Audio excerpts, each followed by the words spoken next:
In Jesus alone, It's everyone. By God's grace, it's been a minute since we came your way with this program.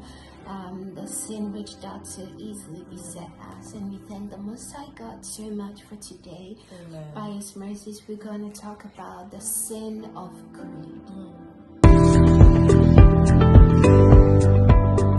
Okay, please. So, without much ado, we'll cut to the chase. Okay. Please, could you explain more to us about greed and how we need to get rid of it as Christians and how it sort of destroys us?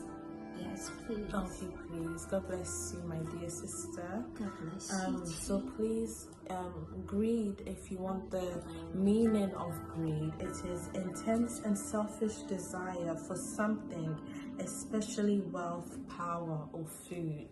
So in this world, everybody is, greedy for something, whether something big or small. No matter what it is still greed. And to the point where even people idolize it, start to worship it. And we as Christians, we should learn that greed is something that the Lord does not want we Christians to do, children of God, to participate or to,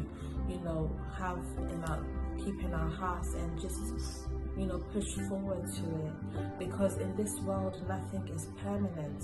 We are just walking, we are pilgrims walking in this world, and we know what goes around, how dark it is and stuff. So greed is something that is devilish, and it will not help you make it to heaven.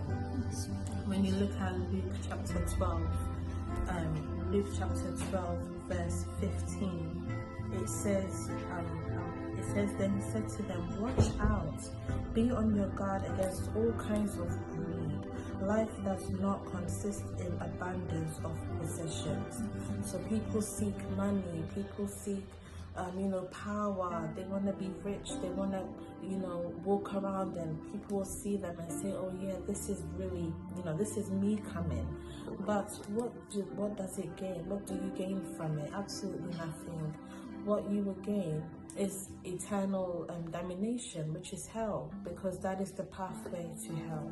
So we as children of God, we shouldn't be focused on those earthly things which will pass away, no, but we should always focus on the things above, because that is what our Lord Jesus Christ, our Father, wants us and tells us to be or to do.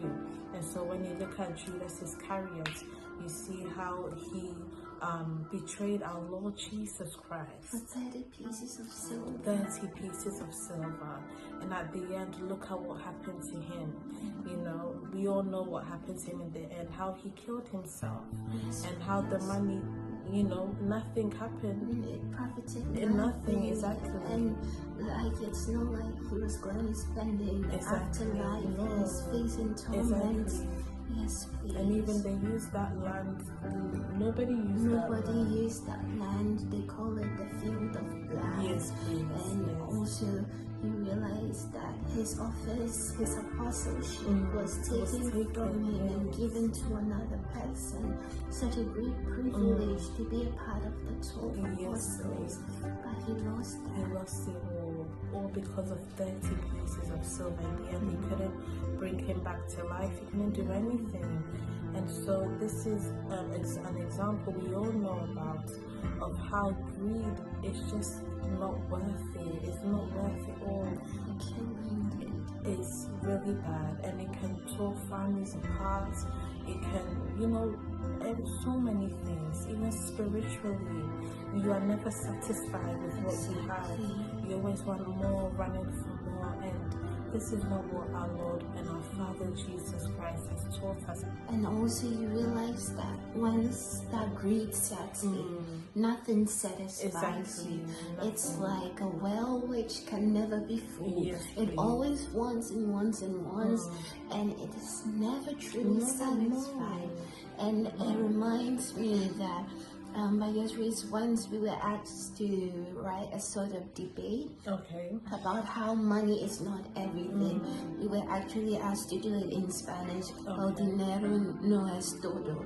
So money is not everything. Okay. And by God's grace, it drew my mind to certain things like the poor man sleeps at night. The rich man probably has so many riches, but then in the night he probably might not be able to sleep because he's thinking about who will come and rob him, Yes, or please. what will he gain the next day. Yes, But then you realize, as we are often told, if even he has the largest size bed in the whole world, he will only sleep at one spot.